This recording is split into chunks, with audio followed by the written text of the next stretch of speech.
Okej, ale akcja, ja pierdzielę. Chciałem przekroczyć granicę Meksyku z Belize, nie? I są dwa wejścia. Pojechałem na pierwsze, gdzie można przejść pieszo. Powiedzieli mi, że nie mogę, bo jeśli mam plecak, muszę wejść na to drugie wejście. No to pojechałem na to, poszedłem na to drugie. Ale okazało się, że tam nie można przejść, tylko można iść, tylko można wjechać samochodem. Więc musiałem zapłacić taksówce 40 peso i mnie babeczka przewiozła. No i dobra, wchodzę, żeby tam mi podpiła ta babeczka z kontroli paszport i mówi mi, że muszę zapłacić taksy jakieś tam, podatki za wyjazd, nie? Ale ja mówię, że nie, bo ja przyjechałem samolotem, nie? A ona mówi, nie, you have to pay, nie? Że muszę zapłacić. No to dobra, no to wyciągam te pieniądze, mówi, że 600 peso. Patrzę, mam tylko 500 i nie mam portfela. Mówię, ja pierdzielę, został w taksówce. No i dzwoni do tej... fajnie było, że to w ogóle była pani taksówkarka, więc łatwo ją było znaleźć. W ogóle tam jakiś gość był na zewnątrz i mi powiedział, że mogę... Ty muszę stopa łapać. Że mogę... że może mi pomóc.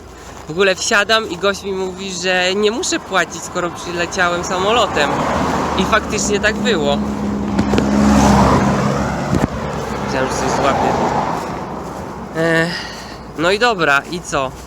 I w ogóle ten gość mi pomógł jechać, znaleźć tą babeczkę, tą taksówkarkę.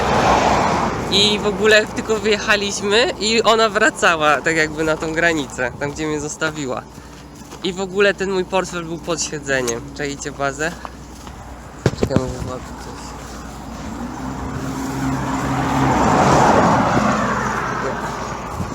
I co? No i babeczka ta z przejścia granicznego się zmieniła, przyszła inna. I w ogóle tylko dałem paszport, podbiła mi, żadnego płacenia, bez niczego, dziękujemy, do widzenia. I tyle. Także z takiego nieszczęśliwego losu wyszło na dobre.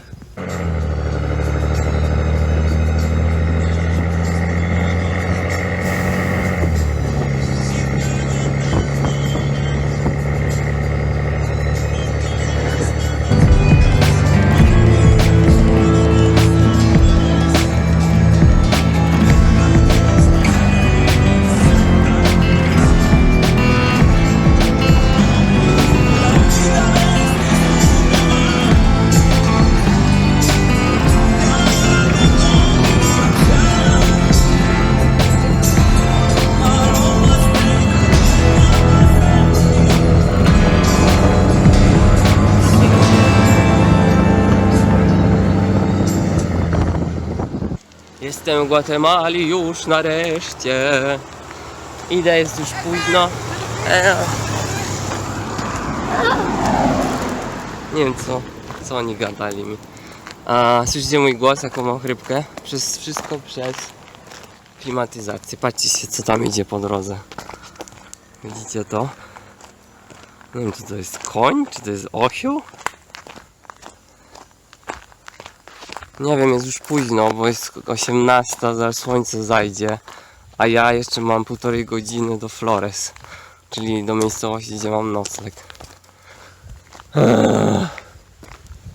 No przecież mnie motor nie weźmie na stopa. Niby jakieś autobusy jeżdżą, ale ja mam tylko 20 tych Quetzaltenangos, czy jak to się nazywa. A to kosztuje... Czekaj, spróbuję. No. Koń, to jest koń. Wow. Takie atrakcje tylko w Gwatemali. No fakt, że już jest późno, ale zobaczcie, jaki piękny zachód słońca mnie czeka. Wow. Po prostu jest pięknie.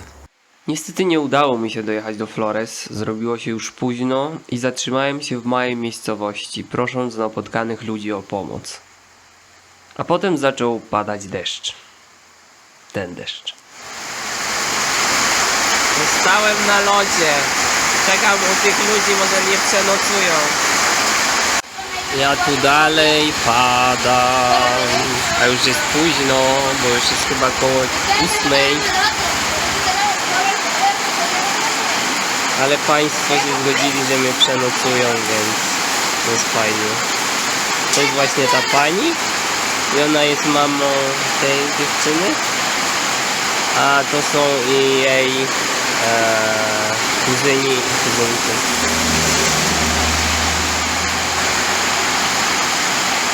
Patrzcie, dziecko z przodu, pani z tyłu. I dawaj!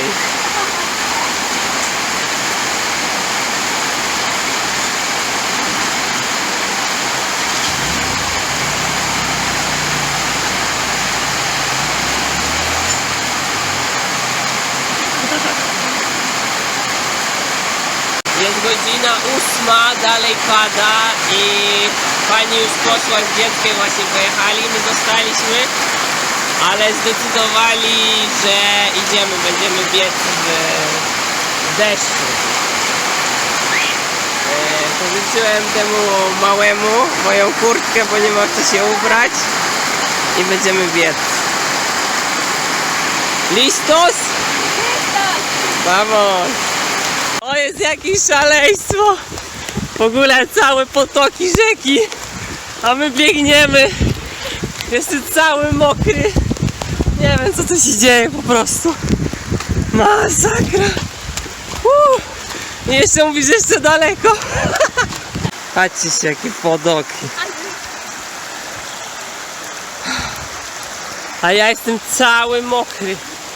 Ale dajemy radę. Dotarliśmy, patrzcie się, normalnie się leje ze mnie, cały jestem mokry, nie wiem, co się dzieje po prostu, a buty to mam woda w nich. Hola. A tu dalej pada, a my już jemy, proszę bardzo, spaghetti, jajko i frijol. A, jeszcze tortillas de maíz. Proszę bardzo, jemy sobie wszyscy, całą rodziną.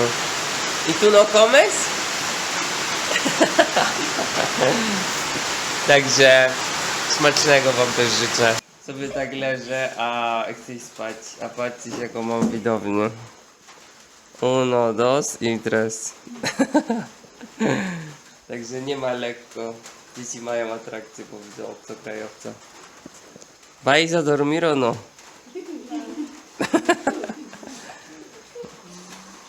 Mañana no tenéis escuela, ¿eh? No, mañana es un día de descanso. A, mira.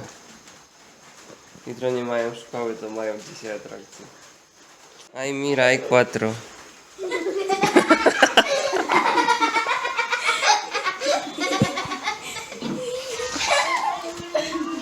Już 4, zaraz jeszcze przyjdą jakieś inne dzieci z sąsiedztwa i będą oglądać, jak jego obcokrajowiec śpi. Może śpi inaczej niż oni.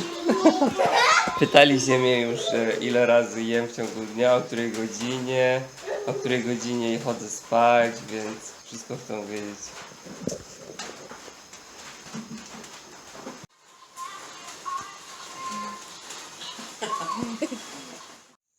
Wyspany, ale nadal trochę mokry, ruszyłem dalej.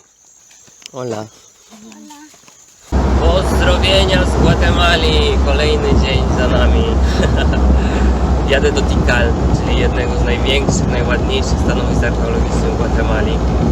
Wczoraj padało niemiłosiernie, całą noc. Wszystko mam mokre. W sensie te wszystkie rzeczy, które wczoraj nosiłem, bo nie wyschły. Buty próbowałem suszyć suszarką do włosów, ale i tak nie pomogło to za bardzo. Nie mam pieniędzy, bo nie wymieniłem sobie. Mam tylko pesos meksykańskie, ale mam nadzieję, że będzie można tam płacić kartą. Jeśli nie, no to lipa. Ale zobaczymy, co będzie. Oby było dobrze.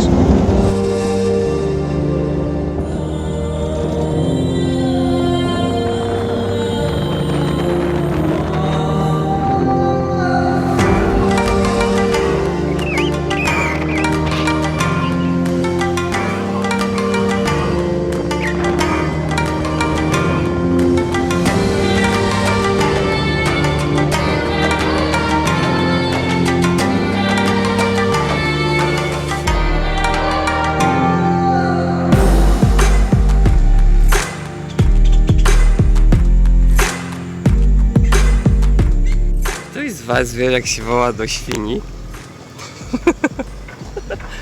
Patrzcie, środek ulicy, świnia się paść. Psi, psi, psi, psi, psi. Nie wiem, jak się woła. Guatemala, bienvenidos. No dobra, więc idę do tego Tikal. Jeszcze chyba jakieś 20 km przede mną. Leje się po prostu ze mnie. Jest takie duszno, wczoraj padało, to wam już wiecie. I dzisiaj ta wilgoć po prostu robi swoje. No niestety, łapię stopa i nic. Jeden gostek właśnie na tym motorze mnie podwiózł, a reszta to... No nie chce mnie wziąć. Nie wiem, czy ja dojdę tam na nogach, czy nie. Zobaczymy. A, i tak przy okazji się wam pochwalę. Bo ogólnie ten region jest dosyć niebezpieczny. I mówili mi właśnie tutaj taki gostek, że lepiej jechać z jakimś biurem podróży, albo na przykład kolektywo tylko w jedną stronę, a wrócić z biurem podróży, że jest dosyć niebezpiecznie. Ale patrzcie, co ja mam. Gaz pieprzowy, yeah! W ogóle 2 loty przeniosłem to w bagażu podręcznym i nikt nie zauważył. Krowy, gwatemalskie krowy.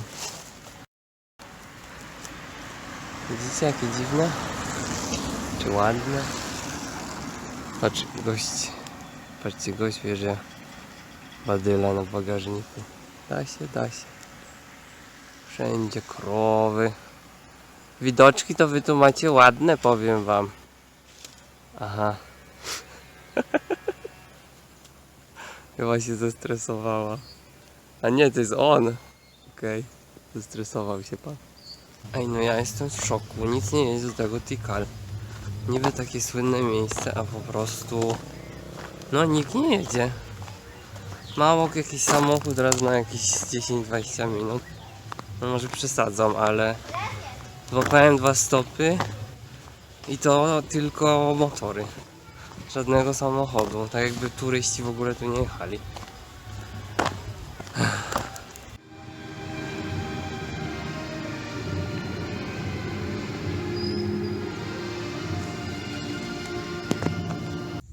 Dżungla, środek dżungli. Witam i pozdrawiam z Tikal. Udało mi się wejść. Ale powiem wam, skroili ze mnie trochę hajsu. Bo dla obcokrajowców wejście kosztuje $20 amerykańskich albo 150 quetzalangos albo si. No i jeszcze dojazd tutaj, bo to miejsce, to stanowisko archeologiczne jest w dżungli, gdzieś chyba jeszcze 15 km od bramki, gdzie kupuje się bilety, więc jeszcze musiałem zapłacić za dojazd tutaj. No ale to już takie mniejsze kwoty, bo to było tylko 15 tych quetzalangos, także jest ok. Nie jest nawet tak, nie grzeje strasznie. Trochę jest pochmurno, mam nadzieję, że nie będzie padać, a ładne zdjęcia wyjdą, także zobaczymy. A oto i mapa całego stanowiska. Jestem tutaj, czyli powiem wam, że no jest dużo tutaj do zobaczenia. Wow. Wow, już coś widać, już coś widać. Wow. Patrzcie się tu.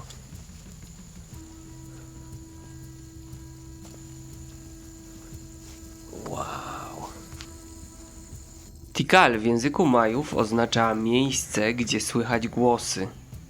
Miasto zostało założone około 800 roku przed naszą erą, a jego największy rozkwit był pomiędzy VI a VIII wiekiem naszej ery. Miejsce jest słynne ze względu na swoje piramidy i niektóre z nich sięgają ponad 60 metrów wysokości. A oto i Tikal. Wow.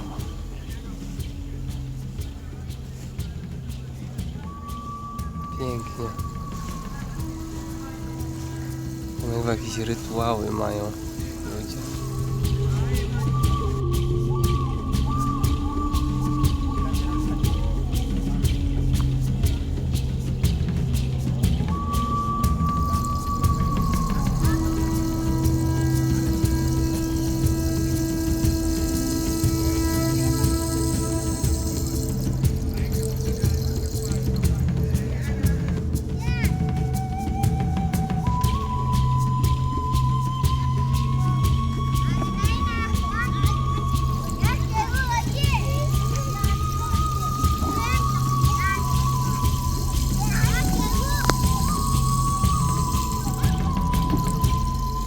Prawdopodobnie był to największy ośrodek cywilizacji Majów. W czasach największej świetności żyło tu nawet do 100 000 mieszkańców. Uważa się, że Tikal było ważnym ośrodkiem gospodarczym, naukowym, politycznym i wojskowym Majów. Ja się zastanawiałem, jak ci ludzie wyjdą na tą piramidę. Tadam! Schodki zrobili. Drewniane. Trochę jest tych schodów. I gorąco. Co on szuka, ten ptak? Pod koniec IX wieku miasto zostało porzucone i jest wielką tajemnicą dla historyków. Ruiny wyróżniają się ogromną wartością archeologiczną i różnorodnością biologiczną. W 1979 roku miejsce zostało wpisane na listę UNESCO. No ja nie wierzę. Bagno de vapor. Rozumiecie, że oni mieli łaźnię? Masakra.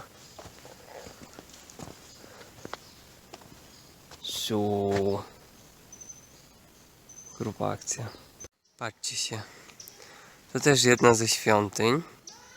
W takim stanie dzikim, jakim pewnie większość piramid była zastana. Więc możecie zobaczyć, jak bardzo to wszystko było zarośnięte. I ile to pracy.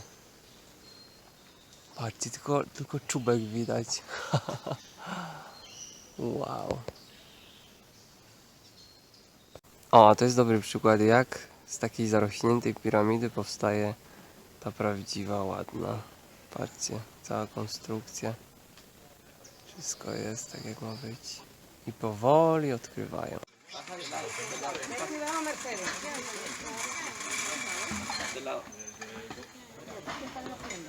Están restaurando esa parte del templo.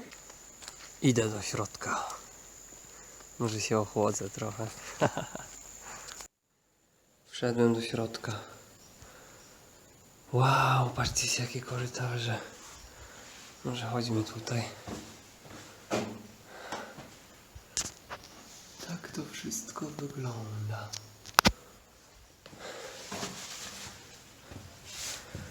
Okej. Patrzcie, to jest tak jakby wyżej. Tu jest jakieś okienko. Oh my god, coś wam pokażę tu. Tam jest jeden. O. A tu jest drugi, uwaga. Tylko czy ucieknie, czy nie ucieknie? O! Nie topesz. Jaki malutki, gdzie on ma głowę? Patrzcie tu. Wow. Mam nadzieję, że on jest roślinożerny, a nie krwiożerny. O, a tutaj jest drugi. O, uciekły. Z raz, dwa. Nietoperzy. No. O, wow.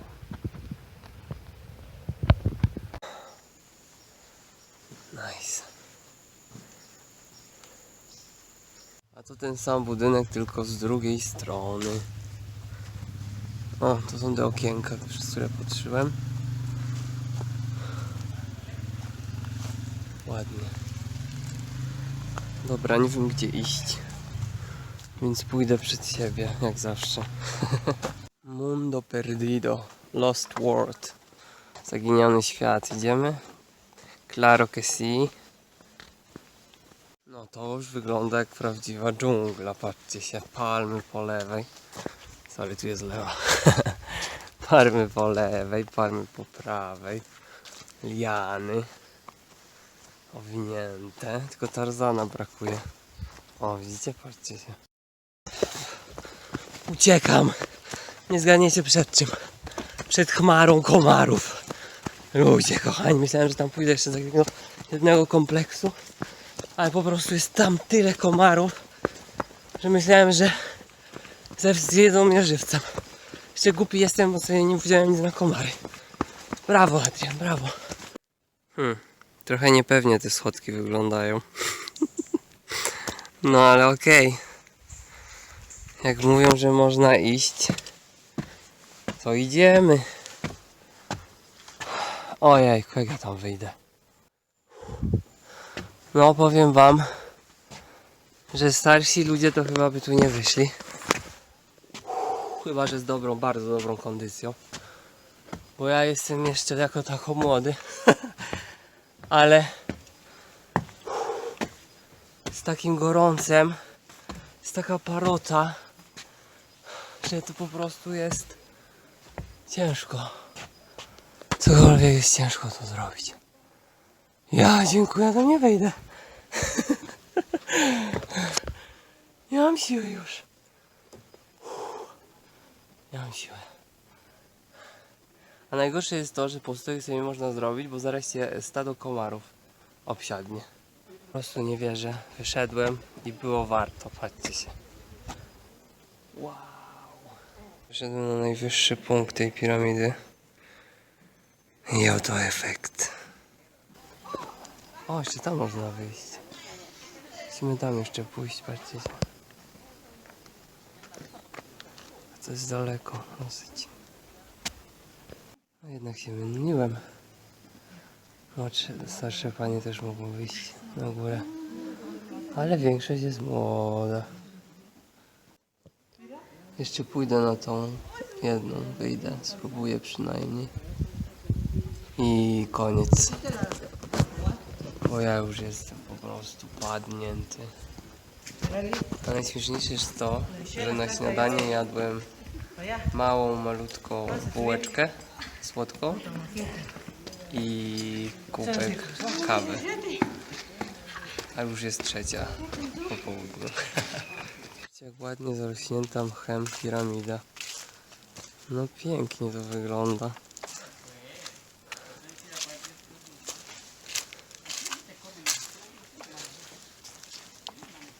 Super to wygląda. O, to jest ta druga piramida, na którą można wyjść.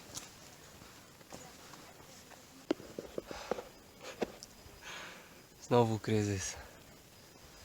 Tyle przyszedłem, a tyle mi jeszcze zostało. Udało mi się pozdrowienia do szczytu. Jest na co popatrzeć, powiem tak.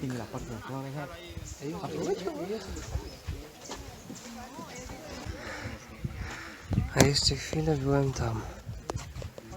O! Stamtąd się patrzyłem tu.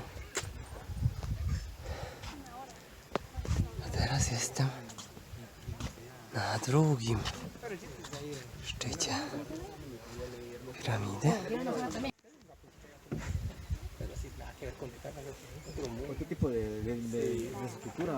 No, las estructuras son las mismas, casi similares, pero sí. To było główne wejście na piramidę. Wow. Piękna ta piramida, podoba mi się. Świątynia Majów. Jak zwał, tak zwał.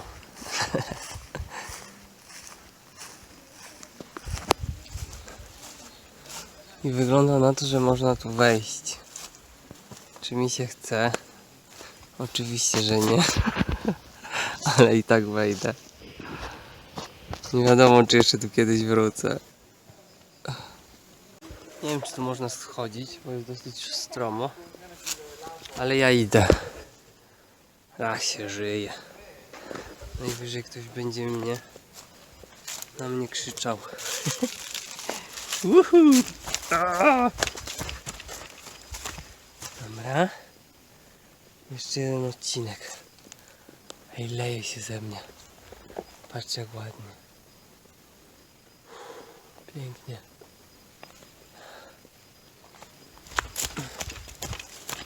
Uhu! Dobra, biegamy.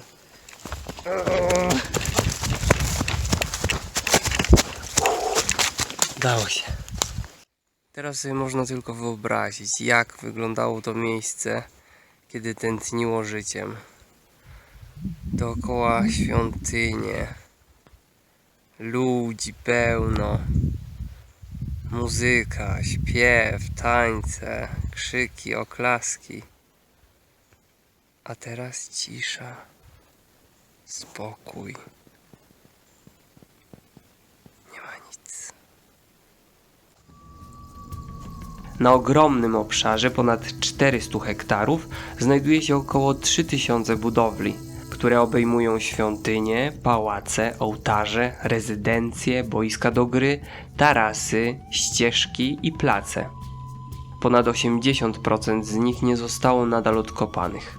Ponadto żyje tu około 285 gatunków egzotycznych ptaków, małp, jaguarów, pum, tapirów, jeleni i innych gatunków chronionych. Proszę o wilku mowa, czyli zwierzątka nieszkodliwe lub mniej szkodliwe. Ogólnie chcę wam powiedzieć, że w Tikal jest bardzo dużo takich świątyń. Bardzo dużo, co kawałek jakaś świątynia. Każda inna. Mniejsza, większa. O ja, oglądając filmy przyrodnicze, zawsze marzyłem, żeby zobaczyć coś takiego. Patrzcie się. Jak sobie idą. Nie wiem, czy wam zdążę pokazać, bo mnie tak zaraz tu komary zechlają. Patrzcie, widzicie jak sobie idą? Mróweczki. A, mnie uchrał komar. Sorry za moje krzyki, ale... Wow. Miśki to wszędzie ten łażą, chyba że to ten jeden i ten sam. Mam je gdzieś. Okej, więc czas na podsumowanie. Tikal. Odejmując pogodę, na którą się nie ma wpływu i komary, przed którymi się można zabezpieczyć. Wiecie, gdzie jest exit? Tu jest salina, dobra. To wiecie co? Minus jest taki, że jest bardzo duża odległość od najbliższego miasta. Żeby tutaj dojechać, no trzeba, tak jak mówiłem, kupić sobie bilet dojazdowy. Oprócz tego, że jeszcze bilet wstępu tutaj do tego parku narodowego. I też jest taki minus, że wszędzie trzeba chodzić. Nie ma tak jak jest na przykład w Palenque, gdzie są rowery do wynajęcia albo takie taksi do wynajęcia rowerowe. Tutaj wszędzie, od jednej świątyni do drugiej trzeba chodzić, ale jest fakt taki, że jest dużo, bardzo dużo tych świątyń. Jedna mniejsza, druga większa. Jest co zobaczyć. I jest widok z nich po prostu piękny. Ale tak, jeśli bym miał jeszcze raz wybierać, czy jechać do Palenque, czy tu, to chyba bym do Palenque i tak pojechał. Tam jest dużo wygodniej pod tym względem. No i oczywiście też, jeśli chodzi o cenę, no to Palenque tańsza była niż tutaj, wejście. Tam jest za to minus taki, że jest dużo dosyć turystów. Tutaj właściwie jest bardzo mało. Nie wiem dlaczego. Być może dlatego, że robią drogę. I trochę jest dostęp ograniczony, chociaż i tak są normalne tak jakby busiki, które tu dojeżdżają. A jeśli ktoś chce zobaczyć piramidy Majów też w dżungli, ale w taki bardziej komfortowy sposób, no to Palenque też polecam. Bo mimo tego, że no jest dosyć dużo bardziej tych turystów i jest dosyć skomercjalizowany, to pewnie dlatego, że jest dużo lepsza dostępność tego miejsca, do miasta, do transportu niż tutaj. To też są takie miejsca w Palenque, gdzie można po prostu doświadczyć takiej ciszy. bo to jest dosyć też duży teren. No ładnie, ładnie. Ale wracam już, bo muszę znaleźć nocleg w Flores. Nie wiem gdzie, co i jak. Muszę sobie wynająć, może nie wynająć, tylko wybrać pieniądze i wysłać pocztówki. Zapomniałem wysłać ich w Meksyku. W ogóle mam pocztówki z Playa del Carmen, a wyślę je z Gwatemali. Trudno. Tutaj możecie zobaczyć, jak to wszystko wygląda, jakie to jest rozmieszczenie tego wszystkiego. Ile tu chodzenia. No, sporo. Ale to co najważniejsze, to widziałem.